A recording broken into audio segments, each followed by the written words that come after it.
Hey guys, Adam here, and in this video I'm going to give you my 5 top tips for new vegans or even those transitioning to become vegan. So as a fairly new vegan myself, I'm well aware of how it can affect your life when you make that change. I wasn't born vegan and I know the sorts of pressures you'll come up against. Hopefully after you watch this video you'll have some of your questions answered and you'll feel more confident knowing that you're fully supported. Tip number 1. Remember why you started. So this is so important. Write down exactly why. I mean, was it something specific? Write down how you felt at that point. If it's health related, write down your goals, what you want to improve, how that'll benefit your life today, tomorrow, even in a month's time. Then if you're ever wondering why you started, you refer back to those notes. So you may have doubts occasionally or may not feel quite as motivated on some days. So it's important to remember why you started so that you always have that motivation to hand. For me, it was from watching the film Land of Hope and Glory. I'll link to it in the description box below. Just seeing the pain and suffering that we're inflicting on these animals just for the sake of a meal or for fashion.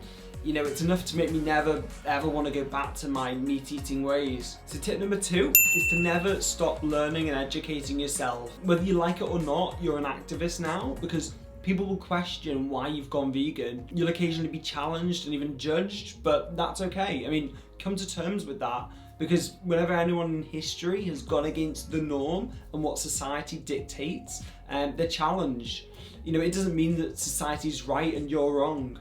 At the end of the day, your goal isn't to get them to become vegan, it's to simply stand your ground, be proud with the answer you return, that you truly care about animals and that your actions back this up. Then turn it around by asking them questions that'll get them thinking. Ask them if they're also an animal lover. Is a 15-minute meal that they'll forget about almost instantly worth the life of a chicken, a pig or a cow? I mean, the egg industry murders day-old male chicks every day because they've got no use for them. Is that something that they can morally support? But certainly have strong answers and responses ready. For me, it's because I finally made the connection and I realised that the truth of what actually happens in the animal agriculture industry. I did my own research and realised just how much pain, suffering is inflicted upon these animals who've done absolutely nothing wrong, just so that I can eat their flesh because it tastes good. I just wish it hadn't taken me so long to realise. But now I feel better, I'm helping the environment, and I've also gained some muscle too. But never stop learning. Watch more documentaries, speeches, read journals, debates. This is like a lifestyle to maintain, not a diet. And that brings me on to point number 3. Learn to cook properly and improve your skills. Yes, you can be vegan and not need to learn to cook properly. There's literally thousands of products out there, but they're not always healthy. As well as the animal's welfare, think about your own. I mean, what do you want to feed your body for the rest of your life? Don't get me wrong, if these products help you initially, then that's fine.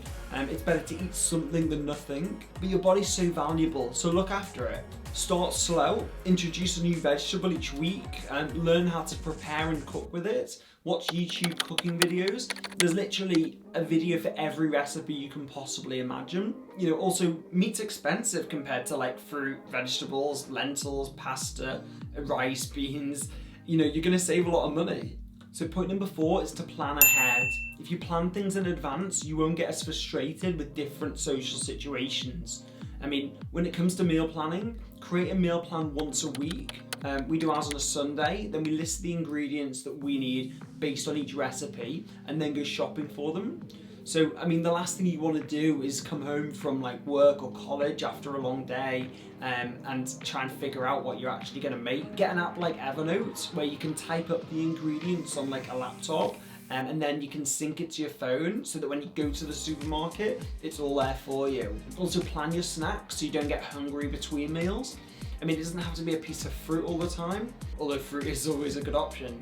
There's some really great options online. Check out my previous video where I made vegan protein balls. Also, take your snacks with you, when you go on long walks or days out, just in case there's nothing actually vegan around for you. But there usually is.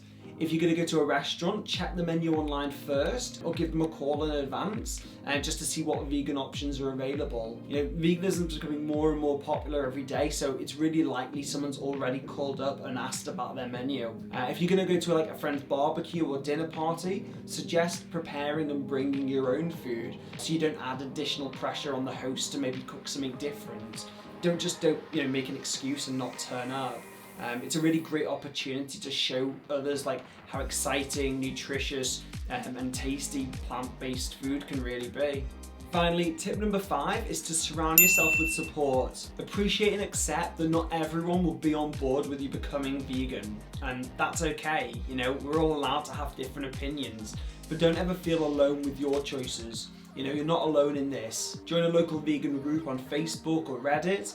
If you're having trouble or have questions, they'll support you because they've been there already and they want to help and be there for you too. Subscribe to vegan channels and read the comments below the videos. You'll see just how much support there really is. You've joined a community of people that's so supportive, compassionate, caring, and is willing to put their love for animals above everything else. You know, these are your values too, so remember you're never alone in this. Turn it around and see it as a fantastic opportunity to meet other like-minded people who feel the same way as you. And don't have a negative mindset or that you're missing out. You know, since going vegan, I've tried so many new ingredients, foods and recipes that I never knew even existed. If you want to taste the meat without consuming animal flesh, there's vegan products for more or less everything now as well. Here's a bonus tip. Accept the fact that you're not perfect. If you have a lapse, accept it and keep moving forwards, because in the grand scheme of things, it's not the end of the world and it shouldn't be the end of your vegan journey. This is a learning process and you're unlearning habits that have probably been with you since the day you were born. You may not transition overnight either, but keep going. Start slowly. You may want to try going vegan for a month without putting pressure on yourself by telling everyone else that you're completely vegan now forever. Everyone who goes vegan does so at their own pace. So those are my 5 top tips for new vegans. Hope you found this video useful.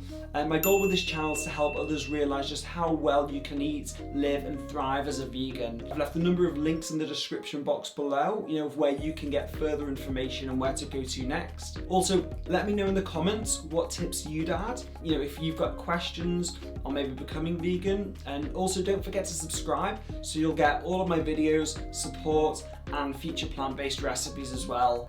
Plus it grows the channel and helps more new people get these tips as well. So thanks for watching.